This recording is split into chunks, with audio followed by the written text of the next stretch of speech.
Bonjour les amis, aujourd'hui je vous parle de la différence entre communication politique et influence. Je vous avais promis ça la dernière fois, je pose mon papier. Comme le sujet d'aujourd'hui est en 3 parties, donc j'ai voulu faire un plan sur un papier pour ne pas me disperser, partir un peu dans tous les sens. Mais en général, je suis bien structurée. Mais je veux vous dire tellement de choses à la fois. Et puis aujourd'hui, on va parler des choses vraies. On ne va pas être trop dans le plan. Regardez, le plan, c'est le fil conducteur pour que je puisse vous parler de tous les éléments que j'ai décidé d'aborder. Mais ça va être quelque chose de vrai comme d'habitude. Mais aujourd'hui, c'est vraiment basé sur ce que j'ai au fond de moi, mes convictions profondes. Et ça va être professionnel, mais c'est basé sur vraiment mes convictions profondes et mon vécu un peu. Parce que je rappelle que je m'appelle Aïcha Thiero Yatabari, que j'ai écrit 5 essais sur les questions de santé, environnement, genre, et je me suis intéressée aussi à l'influence en politique parce que j'ai fait une spécialisation en coopération internationale ici en France, en plus de ma spécialisation en santé publique. Donc, je vous parle aujourd'hui de la différence entre l'influence et la communication politique. La communication politique fait partie de l'influence. Ça fait partie des outils de l'influence en politique, mais il y a d'autres outils d'influence en politique que nous allons aborder dans la prochaine vidéo demain. Je rappelle que j'ai décidé de faire 7 vidéos, j'ai commencé hier, j'ai décidé de faire 7 vidéos sur les questions d'influence politique, mais aussi de coopération internationale, autour de sujets d'enjeux internationaux comme la défense, comme la santé, l'environnement, le genre, les grands accords internationaux, aussi comment un leader politique peut s'appuyer sur le multilatéralisme pour étendre son influence.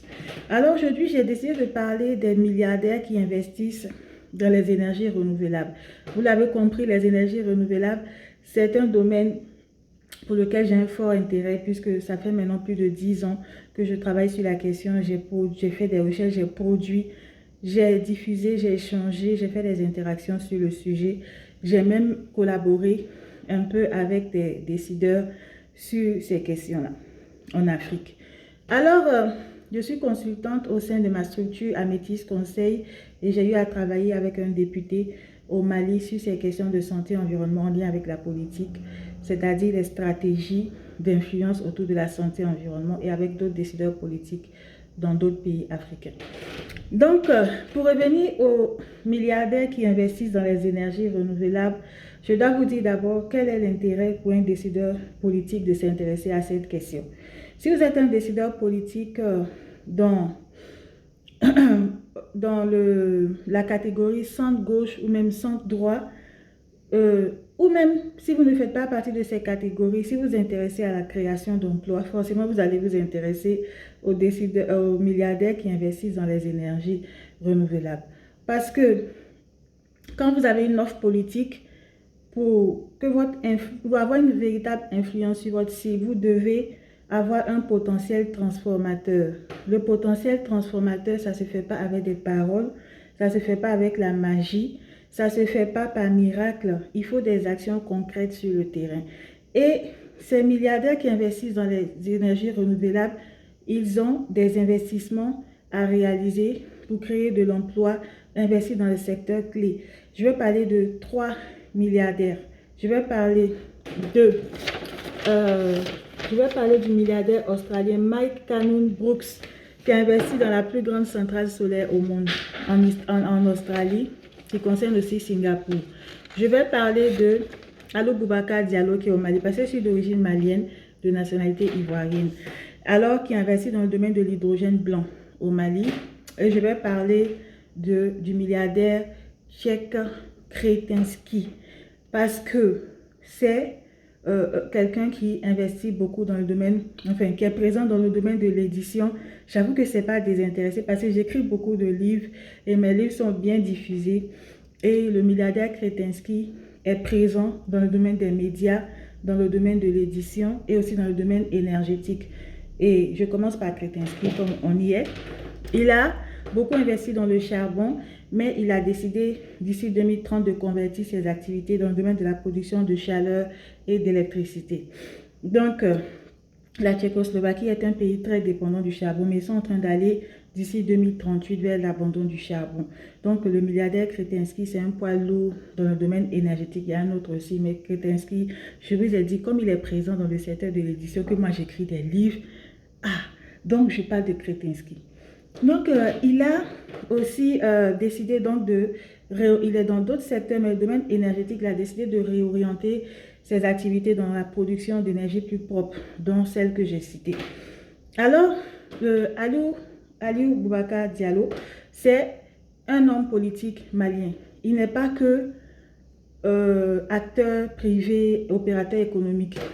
Mais je parle ici de son activité d'opérateur économique dans le domaine de l'hydrogène blanc, parce que vous savez que le Mali, c'est le premier pays au monde où on a découvert de l'hydrogène blanc. Et cette énergie a un fort potentiel transformateur pour le Mali.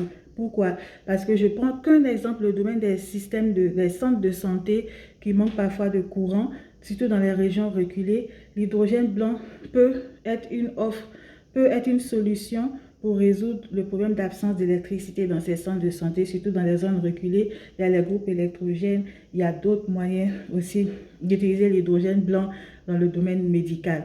Donc, en dehors du domaine médical, il y a de nombreuses autres applications possibles de l'hydrogène blanc. En Afrique, il y a les transports, il y a l'aérospatial, pourquoi pas, même la défense. Alors, c'est ce promoteur de cette ressource énergétique qui est présent, qui est en coopération avec le Canada. C'est quelqu'un, c'est une bonne carte, par exemple, pour un décideur politique malien qui s'intéresse au processus démocratique, parce que c'est quelqu'un qui a un potentiel d'investissement. Il peut investir dans un secteur clé et créer de l'emploi et résoudre des problèmes en lien avec des problèmes énergétiques, la santé, le développement industriel, tout ça. Donc, si vous voulez étendre votre influence en tant que décideur politique, si vous n'avez pas un bon carnet d'adresses, vous ne connaissez pas ces acteurs privés-là qui sont capables d'investir dans des secteurs clés pour avoir un potentiel transformateur sur la société grâce à votre offre politique, ben, les gens ne vont pas se nourrir de vos paroles. Donc, votre influence, elle va se limiter au populisme. Votre influence sera en surface. Mais à l'œuvre sur le terrain, les gens vont être déçus. Même si vous arrivez à atteindre vos objectifs, à convaincre beaucoup d'électeurs, sur le long terme, vous allez rester là à faire du réchauffé, du réchauffé, du réchauffé. Les gens vont se lasser et vous risquez d'être emportés par un coup d'État. Parce que quand les gens sont mécontents en Afrique, ce qu'ils savent faire, c'est le coup d'État. Donc, je reviens au milliardaire australien qui est mon préféré en ce moment, qui s'appelle Mike Cannon-Brookes. Pourquoi? Parce que c'est un milliardaire, il est jeune, il a 45 ans. Et il investit dans le domaine des énergies, de l'écologie. C'est vraiment une valeur qu'il porte. Ce n'est pas seulement pour investir pour se faire de l'argent. Il investit pour les causes écologiques, dans le domaine du développement durable. C'est un milliardaire américano-australien, ou bien on dit australo-américain, je ne sais pas. C'est que s'il a grandi aux États-Unis et il est en Australie là-bas, il a investi, je crois, près de 19 milliards dans le projet de la plus grande centrale solaire au monde, qui sera en Australie, qui va alimenter déjà en Australie là-bas plus de 3 millions de foyers, et aussi il va construire, le projet s'appelle SunCab. Il va construire le plus grand, ils vont construire avec Singapour, le plus grand câble sous-marin au monde, qui fait 43 000 km, qui va desservir, qui va permettre d'alimenter Singapour en électricité à partir de cette centrale solaire. Donc ça répond vraiment à une problématique majeure dans la zone. En plus, c'est une zone stratégique et les décideurs politiques australiens, c'est une solution qui leur offre pour répondre à un problème, à un besoin que la population rencontre, c'est-à-dire sortir de la dépendance du charbon avec toutes ses conséquences en termes de réchauffement climatique, ses conséquences sur la santé, l'environnement. Donc, produire des énergies renouvelables va permettre de résoudre les problématiques liées à la santé et l'environnement qui concernent les énergies fossiles. Et donc, c'est un grand intérêt et en même temps, ça va créer de l'emploi. Voilà, c'est des gens qu'il faut connaître, qu'il faut avoir, il faut développer en tant que décideur politique, il faut développer son réseau au niveau des acteurs privés, des investisseurs de ce genre, c'est les 4 clés. Alors, je prends l'exemple d'Elon Musk. Elon Musk, moi j'aime son côté un peu foufou, parce que pour faire de grandes choses, il faut être un peu faut sortir un peu de la moyenne. C'est-à-dire qu'il faut sortir un peu des normes. Donc, j'aime son côté un peu excentrique, le fait qu'il ose mener des projets grandioses. Et il faut dire que c'est la création d'emplois occasionnés par ces nombreuses sociétés, c'est quelque chose qui n'est pas négligeable. Donc, comment de Elon Musk, moi je ne suis pas pour ses positions d'extrême droite, mais le fait que son activité économique permet la création d'emplois, c'est quelque chose d'important qu'il faut souligner. Et aussi son investissement fort dans le domaine technologique, dans les nouvelles technologies. On a besoin de ça aussi dans le monde. Investir, les gens qui investissent des milliards dans les technologies, les nouvelles technologies. Et en Afrique aussi, on a besoin de ça. Et son côté, je disais, un peu fou, passionné, qui fait qu'il se lance dans de grands projets, va jusqu'au bout. Ça aussi, j'aime bien. Donc, je parle des gens que j'aime bien. Donc, ce n'est pas seulement intéressé, je parle aussi des gens que j'aime bien. Donc, pour revenir à Elon Musk, comment par son influence, il a contribué à l'élection de Donald Trump. Parce que Donald Trump était à un tournant, sa campagne pathogène, ça battait de l'aile. Parce qu'il y avait ses ennuis judiciaires, il y avait les attaques. Moi, je ne suis pas d'extrême droite. Hein. Il y avait les attaques de ses adversaires. Et il était... Le côté où j'ai eu un peu d'empathie pour lui, c'est qu'il y avait un acharnement contre lui. Je ne parle pas des ennuis juridiques, mais ça dit qu'on essayait vraiment de nous faire avaler que Donald Trump, il n'est pas bon, il est ceci, il est cela. Donc j'ai eu une empathie pour lui, même si j'aime pas, j'ai eu à critiquer ses prises de position sur l'Afrique. Dans le journal Jeune Afrique, j'ai écrit une tribune avec des personnalités de la société civile, des intellectuels africains, quand il a dit que les pays africains étaient des pays de merde. J'ai très mal réagi. J'étais médecin en ce moment en Afrique et j'ai réagi. On a publié la tribune dont Jeune Afrique elle est présente. Vous mettez Aïcha Yatabari, Jeune Afrique, vous allez voir. Alors, je n'aimais pas aussi cette prise de position misogyne et contre les étrangers.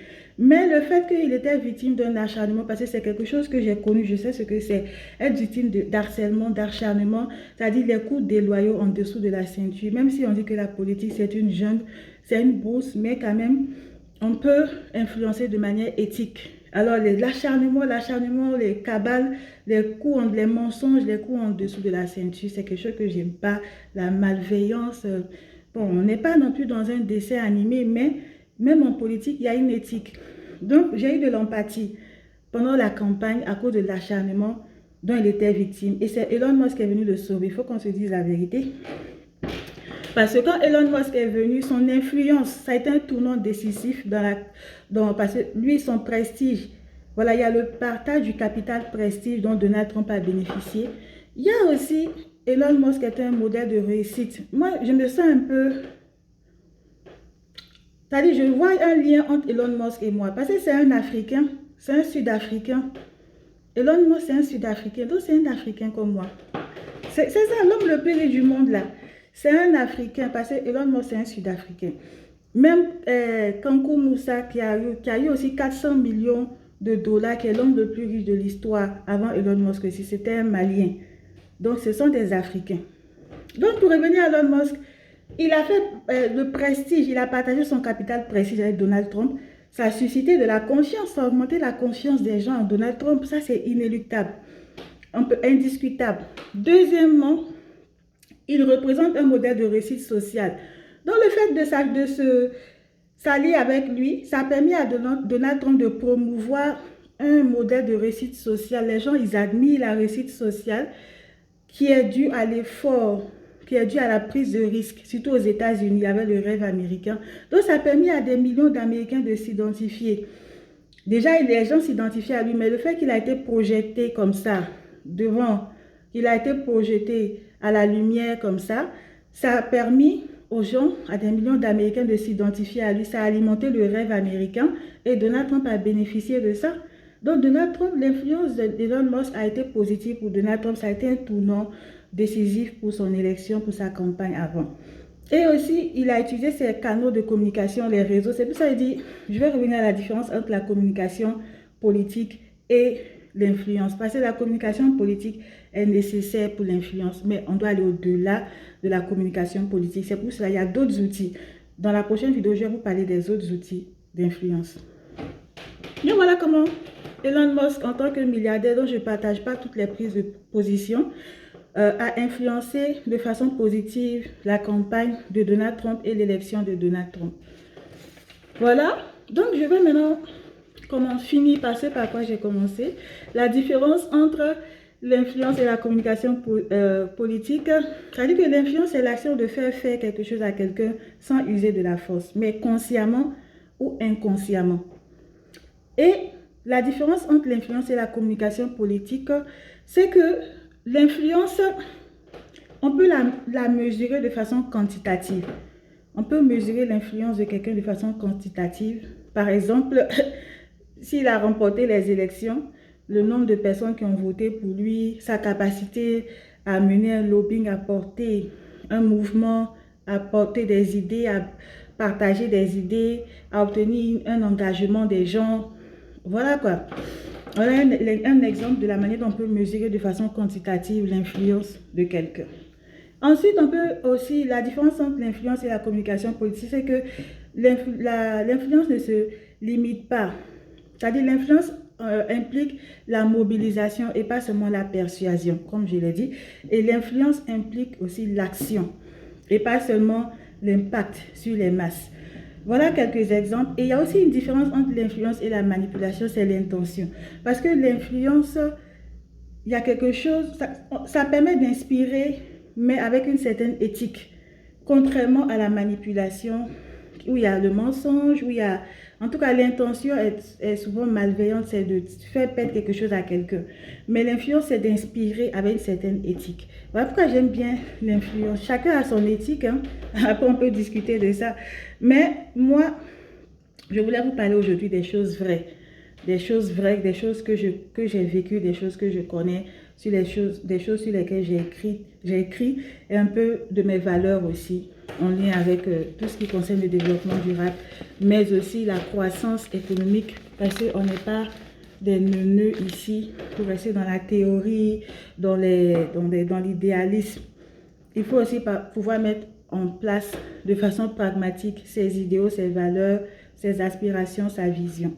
Donc demain, s'il plaît à Dieu, nous allons parler des outils de l'influence en politique. Merci.